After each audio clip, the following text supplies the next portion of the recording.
ಅಂತಂತಂದರೆ ನಿಮ್ಮ ಕೈಲಾದಷ್ಟು ಸಹಾಯ ಈ ಚಾನಲ್ಗೆ ಮಾಡಿ ಹಾಗೂ ನಿಮ್ಮ ಧ್ವನಿಯನ್ನು ಕಾಪಾಡಿಕೊಳ್ಳಿ.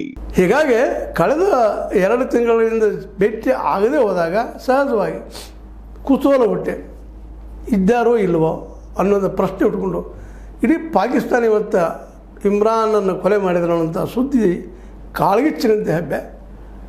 ಆ ದಿನಲ್ಲೇ ಅಲ್ಲಿಯ ಸೈನ್ಯಾಧಿಕಾರಿಗೆ ನಿಶ್ಚಿತವಾಗಿ ದಂಡ ಸಿಗ್ತದೆ ಅನ್ನೋದು ವಾತಾವರಣ ಕ್ರಿಯೇಟ್ ಆಗ್ತಾಯಿತ್ತು. ಅದು ಇಂಟರ್ನ್ಯಾಷನಲ್ ಬಹಳಷ್ಟು ಜೋರ್ದಾರ್ ಹಬ್ಬಿಬಿಡ್ತು. ಪಾಕಿಸ್ತಾನಿಗಳಂತೂ ಪೂರ್ತಿಯಾಗಿ ಅವರನ್ನು ಪ್ರೀತಿಸುವಂಥ, ಅವ್ರಿಗೆಲ್ಲ ಆರಾಧ್ಯ ದೈವ, ಪ್ರಾಮಾಣಿಕ ಅನ್ನುವಂಥ ಒಂದು ಹನಿಪಟ್ಟಿ, ಜೊತೆಗೆ ವರ್ಲ್ಡ್ ಕಪ್ ಗೆಲ್ಲಿಸಿದಂಥ ಧೀರ ದಿಟ್ಟ ಇಂಥ ವ್ಯಕ್ತಿಯನ್ನು ಕೊಲೆ ಮಾಡಿದ್ರಲ್ಲ ಇವರು ಅಂತೇಳಿ ಅಲ್ಲಿಯ ಸೈನ್ಯಾಧಿಕಾರದ ಮೇಲೆ, ಇವತ್ತಿನ ಅಲ್ಲಿಯ ಪ್ರಧಾನಿ ಮೇಲೆ ಜೋರ್ದಾರಾದಂತಹ ಒಂದು ಅಟ್ಯಾಕ್ ಆಗುವಂಥ ಸಾಧ್ಯತೆಗಳು ಹೆಚ್ಚಾಗಿವೆ. ಜನ ಇಡೀ ದೇಶ ತುಂಬ ಆಂದೋಲನ ಮಾಡುವಂಥ ಸ್ಥಿತಿಗೆ ಬಂದಿತ್ತು. ಇನ್ನು ಕೆಲವು ವಿದೇಶಿ ಮೀಡಿಯಾಗಳಂತೂ ಇದನ್ನು ಇನ್ನೂ ಹೈಪ್ ಮಾಡಿ ಹೇಳಲಿಕ್ಕೆ ಶುರು ಮಾಡಿದರು.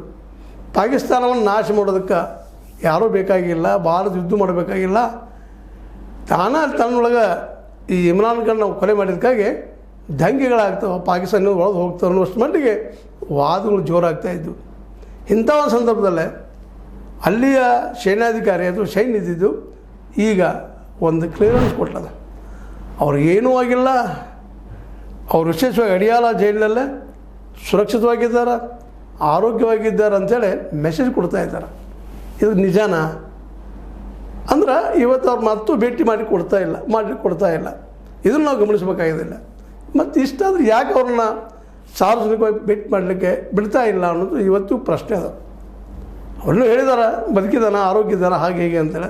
ನಿಜವಾಗಿ ಆರೋಗ್ಯವಾಗಿದ್ದಾರೆ, ಅಲ್ಲಿ ಅವ್ರಿಗೆ ತೊಂದರೆ ಆಗಿಲ್ವ ಜೀವಕ್ಕೇನು ಅನ್ನುವಂಥ ಸಂಶಯ ಇನ್ನೂ ಅದು ದಟ್ಟವಾಗಿದೆ. ಎಲ್ಲಿಯೂ